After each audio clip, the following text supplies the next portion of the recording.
தண்ணியோடு சேர்த்து கரைச்சி அந்த வெங்காயத்தை கடிச்சிட்டு சாப்பிடுவாங்க. அப்போல்லாம் 2 வேளை தான், அவங்களுக்கு எக்ஸசிவ் ஃபுட்டுன்னே கிடையாது. ஸோ நல்லா ஒர்க் பண்ணுவாங்க, ஹார்ட் ஒர்க் பண்ணுவாங்க. அந்த பழைய சோறு இம்யூனிட்டி அதிகப்படுத்தும்.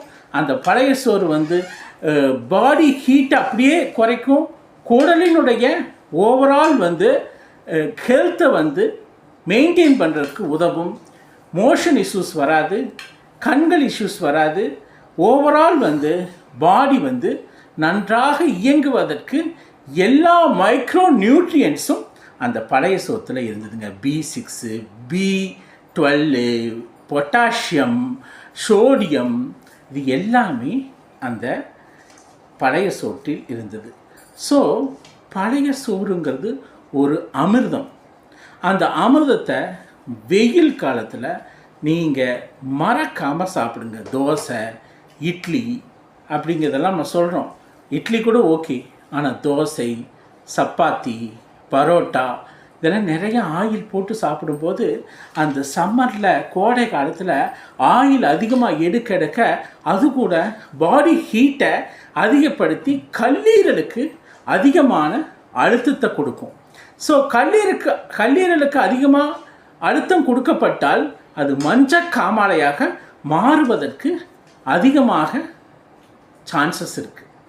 அதே மாதிரி தான் உடலினுடைய ஓவரால் இயக்கம் எதை எதிர்பார்க்குதுன்னா, எளிமையான சிம்பிளான உணவைத்தான் உடல் எதிர்பார்க்குது.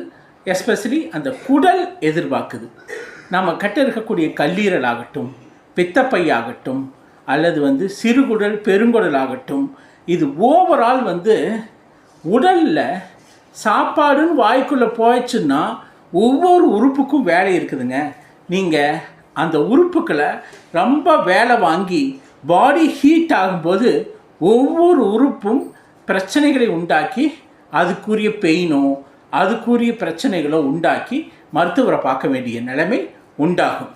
அதனால் நீங்கள் ஒவ்வொரு உறுப்பும் அட்லீஸ்ட் கோடை காலத்தில் நிம்மதி பெருமூச்சடித்து சந்தோஷமாக இருக்கணும்னா ஆயிலை குறைக்கணும், ஸ்வீட்டை குறைக்கணும், அதே மாதிரி பேக்கரி ஐட்டத்தை குறைக்கணும், மசாலா பொருட்கள் அதிகமாக குறைக்கணும், தீனி அதாவது நொறுக்கு தீனிகளையும் ஃபாஸ்ட் ஃபுட்டையும் குறைச்சிட்டு அதிகமாக ஃபாஸ்ட் ஃபுட்டு எல்லாம் விட்டுட்டு நம்ம பழைய சோத்தை அதிகமாக எடுத்துக்கிட்டிங்கன்னா உடல் இருக்கக்கூடிய உமிழ்நீரில் ஆரம்பித்து உமிழ்நீர்லேயே நம்ம வாயில் இருக்கக்கூடிய உமிழ்நீரே அந்த டைஜஷனை ஆரம்பிச்சிருது.